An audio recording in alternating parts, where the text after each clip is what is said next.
Clearly, Israel does remain so exceptionally vulnerable, so exceptionally subjected to grave and relentless threats of all kinds, and the incubator, as we heard, for a global environment that only further metastasizes so many of the challenges that Israel faces can often be found in none other than the UN. And Israel was born with an exceptional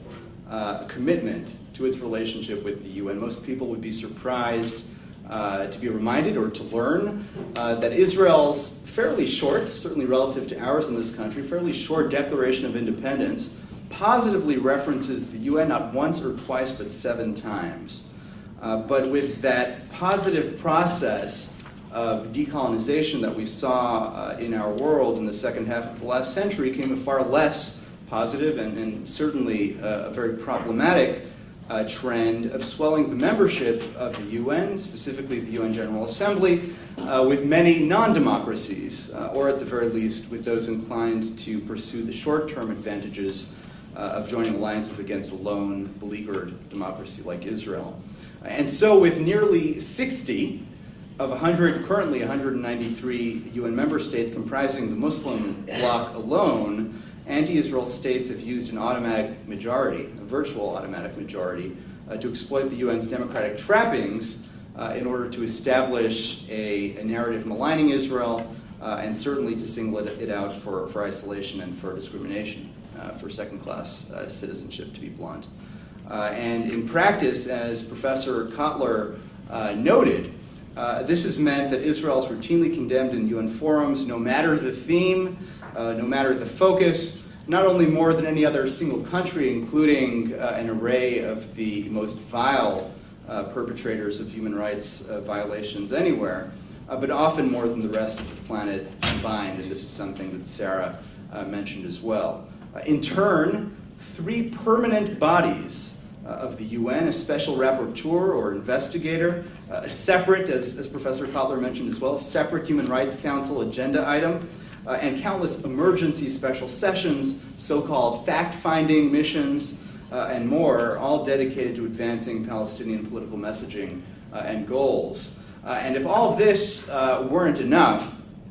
the Palestinians alone, of all of the world's varied nationalist movements, of all of the world's, all of the parties engaged in territorial conflict or disputes around our globe, only the Palestinians are the beneficiaries of a dedicated refugee agency operating on terms different from those applied to the rest of the world's refugees. Only the Palestinians are the beneficiaries of an International Day of Solidarity, and this year, an International Year of Solidarity. And finally, now the Palestinians are the beneficiary of an actual non-member seat in the General Assembly as a quote-unquote state of Palestine. This despite the fact, as we heard, that the UN is a key part, one of 4, of that diplomatic quartet, which had insisted upon direct negotiations alone as a means to settling final status issues like Palestinian statehood. And to bring it to the current moment, of course, the UN has also now welcomed that Palestinian governing partnership that includes Hamas, despite the fact that Hamas has explicitly rejected every single one of the quartet's essential conditions for any kind of legitimate political engagement. And meanwhile, although the UN Secretary General Ban Ki-moon was quick to express sympathy at the time of that horrific terrorist hostage-taking last month of the 3 Israeli boys, I was struck personally. Never managed, just when you think you can't be surprised, you find a way to be. In meeting 2 weeks ago with a very senior UN official, I was struck by his readiness representing the leadership of the UN only in the case of a similarly heinous attack like the Boko Haram abduction of schoolgirls in Nigeria, to describe that kind of action as horrendous, to take his language as an act of terrorism, and an act of terrorism that also terrorizes the families of the young people involved and others. And needless to say, while a lethal, fanatic global terrorist movement like Hezbollah continues to amass unparalleled strength. And far be it for me to belittle it, especially on a day like today, but Hamas capacity and Hamas actions are child play compared to the capacity, the past actions and the potential actions of Hezbollah based in Lebanon. It's only when Israel is finally forced to respond to the acute threats and the outright attacks by groups like Hezbollah that the UN sees fit to respond. And it goes without saying, as a few previous speakers have alluded to, that few at the UN are given any pause by the fact that far more Arab civilians and others have been killed in just 3 years of that terrible violence in Syria than in all the 70 to 100 plus years of the Arab-Israeli conflict combined. And it's important to understand, if we don't already, that the impact of UN treatment of Israel is not benign or limited to its halls. And it certainly, as Professor Kotler said, impacts the UN as much as it does any one of its member states. Despite that UN membership in the International Peacemaking Quartet, the Diplomatic Quartet, the immediate past Special Rapporteur on the rights of the Palestinians, Richard Falk, expressly advocated boycott, divestment, and sanctions measures against Israel rather than diplomacy. And last month, of course, particularly for those of us involved in interreligious affairs,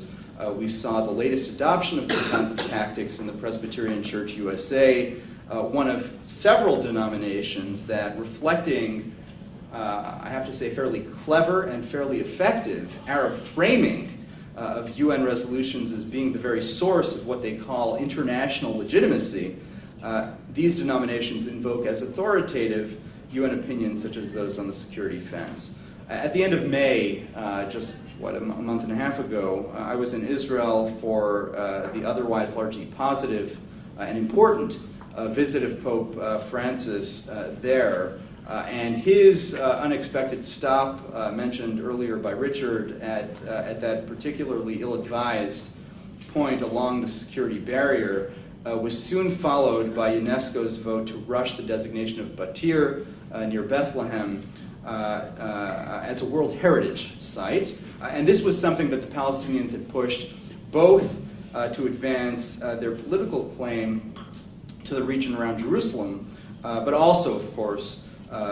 although this was not acknowledged by the press, to challenge the very presence in the region of Batir, or to take its ancient name, Beitar, the presence in that area of the defensive barrier. And that barrier, as we've established here today, as we know very well, is about nothing less or more than Israel's very right and responsibility, whenever possible, through non-lethal and reversible means, in stark contrast with acts of terrorism, to shield its citizens of all backgrounds, Jewish, Christian, Muslim, and other, and by extension, their neighbors, from new outbreaks of horrific bloodshed. And dangerously, if the PA president, Abbas, proceeds to build upon his past and threatened confrontational steps toward unilaterally joining UN bodies and treaties, we might yet see progression from the advisory opinion of the International Court of Justice 10 years ago, which questioned effectively Israel's right of self-defense, to all-out lawfare at the International Criminal Court, which could be used to practically impede Israel's ability to protect life. And it goes without saying that any additional Palestinian escalation at the UN would involve making good on the remarkably open, the brazenly open threat by Abu Mazen that face of the relatively moderate wing of Palestinian politics. This was a threat published in an op-ed in the New York Times 3 years ago, almost to the day, to further, in his own words, internationalize the conflict with Israel. And as we've heard, undoubtedly this would mean, as at Durban, new efforts to revive that most perverse canard that Zionism is racism, and to seek to apply to the world's only democratic Jewish state the very fate and the very treatment afforded apartheid South Africa. And now to close, I do want to acknowledge that we do on occasion, and we have, particularly over recent years on occasion, seen some tentative, modest steps in the right direction at the UN. Israel, which deeply, deeply aspires to offer the positive contributions that it's capable of in the international arena, has just recently, for the first time, been granted somewhat more equal admission to a UN regional working group, as Ambassador Harper noted. It's been elected just recently to a few, again, relatively modest UN posts, and it's even managed to push through some positive substance at the UN, inevitably in the face of Arab resistance, despite specifically being unrelated to the divisiveness and the contentiousness of the conflict. But all that said, the UN clearly remains ripe for use as a political tool against Israel by its adversaries, with consequences that can hurt both the people of Israel and any prospects for progress and reconciliation in the region. And so if Israel, as Israel is forced on this day, yet again, to focus on protecting the very lives of its citizens, I think all of us, its friends and its admirers around the world, have an obligation to continue making known our unwillingness to see global institutions, our global institutions, used to deny basic fairness, basic honesty, used to make peace even more remote and even more elusive. And I'm confident, really, that the type of conversation that we're having here today, brought together by Richard and colleagues, is precisely the kind of one that will be a vital part of holding the UN accountable to its own founding values and its own essential mission. So thank you all very much.